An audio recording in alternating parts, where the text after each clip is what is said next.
Hello and welcome to this new After Effects tutorial for flomotion. Today we're going to take a look on how to bring this animation to the next level. In part 1 of this tutorial we animated all of this with a free plugin called Squash and Stretch, and you can just look at the description below, there's a link to it. And if you want to make this more advanced, you can take the Squash and Stretch Pro tool, which comes with a ton of sound effects and a hell lot of different behaviors for the animation. So, what can we do to this animation? Of course, we can integrate it better into our background and work a little bit on the look of our letters. Now I want to add in a shadow and also a reflection. And maybe we just start with the reflection because this is the easier part. Let's just duplicate this. Call it reflection, and now all we need to do is to stretch it in a negative value, bring it down until it lines up, and we already see some issues here because our O doesn't line up with the R, but we can quickly adjust that. I hit Ctrl R to get some rulers. And here we see our O goes below the ground. So I would create a null object by hitting Ctrl, Alt, Shift and Y, or simply go to Layer, New, Null Object, and connect the O to it with this pick whip.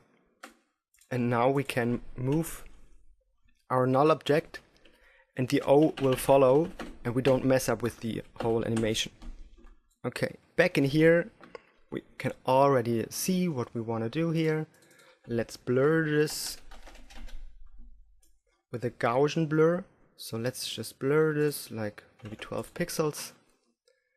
Then we create a mask.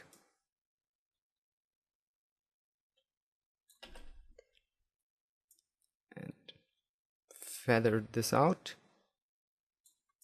And just go down with the transparency. As this reflection layer is made out of this animation layer, everything will react to each other.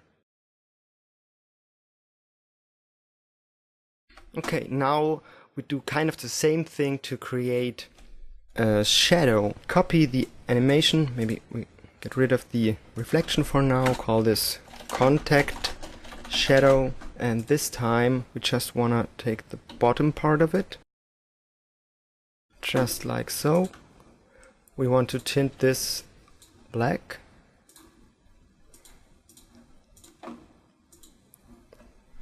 And add a directional blur to it. Go to 90 degrees, blur it out. And then before that we can add another Gaussian blur. And let's just bring the shadow a bit down. And go down with the transparency to like... And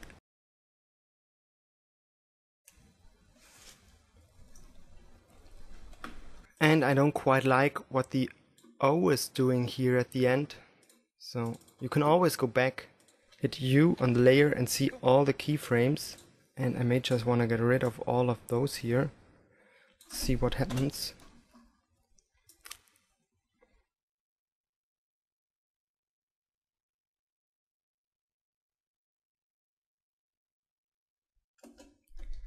Okay, really nice.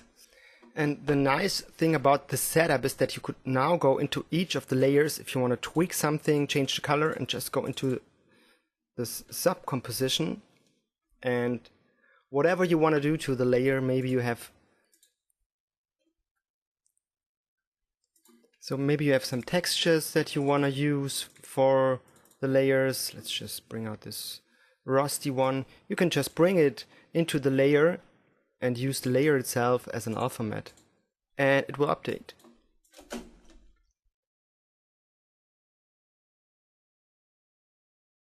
So whatever you do to the letters, they will also change. Also the reflection will change, just have to be aware to get rid of the tint. So maybe we just go into the other letters, also give them kind of a texture. And what you can do now to give it more depth, just add a bevel effect to the whole animation.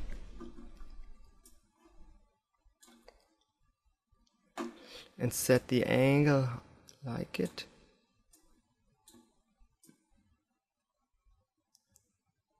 And what's always nice to give it like a light color with it. Just ever so slightly.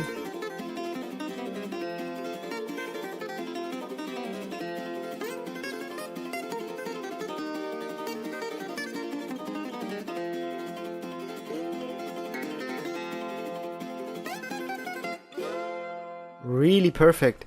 Maybe for the total look of it, I would apply another adjustment layer and bring out the levels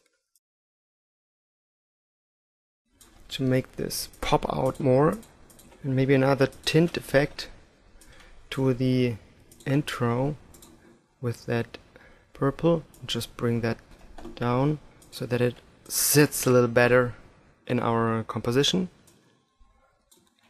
And last, that's a subtle thing I would do, bring out a black solid and just try to mimic the look and feel of the floor. Just like so, feather it and bring down the transparency to something like 12.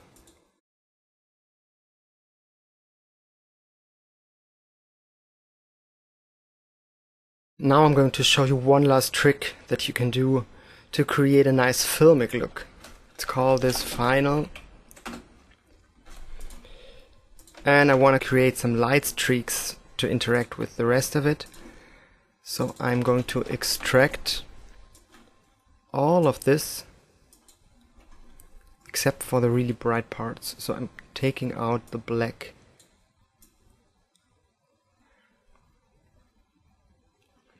And I'm taking out even more to only have those very bright parts. I can feather this a bit. And now I'm left with only the very bright parts. Could add a levels effect to it for the alpha. So I did that just to have a solid white color here. And now I'm adding a directional blur. Horizontally, and set that to screen so it will pop out more. And now let's have a look on what we have created today. So I really hope you learned some tips and tricks today in After Effects, how to set up keyframes, how to use plugins to optimize your workflows, the nice light streaks to just give it a filmic final touch, the reflections, the drop shadow to make it sit in our scene here.